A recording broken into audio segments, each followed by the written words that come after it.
Hello అండి, మనమైతే ఇప్పుడు బెల్లం షర్బత్ చేసుకుందామండి. బెల్లం, అల్లం ముక్క, నిమ్మకాయలు తీసుకొని బెల్లంని నీళ్ళల్లో వేసి కరిగించుకోవాలండి. ఇంకా అల్లంని అయితే ఇలా గ్రేటర్తో తురుముకోవాలి.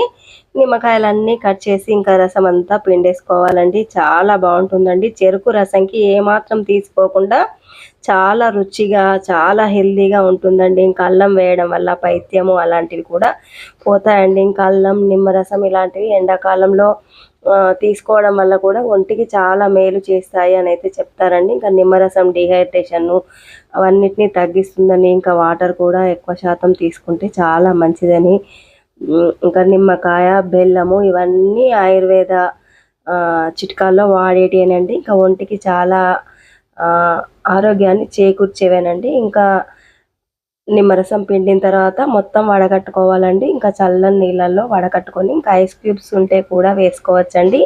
ఇంకా నేనైతే వేయట్లేదండి. ఇంతే అండి, కూల్గా తాగితే బెల్లం షర్బత్ అయితే రెడీ అయిపోతుందండి. ఇంకా అల్లం వేసి బెల్లం షర్బతు చాలా బాగుంటుందండి. చాలా హెల్దీ కూడా అండి. ఇంకా చక్కెర వేయకుండా చేయడం వల్ల ఇంకా ఒంటికైతే చాలా మంచిదండి. ఇంకా థ్యాంక్ యూ ఫ్రెండ్స్. మరి ఉంటానండి. మరి బెల్లం షర్బత్ మీ అందరికీ ఎలా చేయాలో తెలిసిందని అనుకుంటున్నాను. నెక్స్ట్ వీడియోలో మళ్ళీ కలుద్దామండి. నా ఛానల్ని సబ్స్క్రైబ్ చేసుకోండి ప్లీజ్.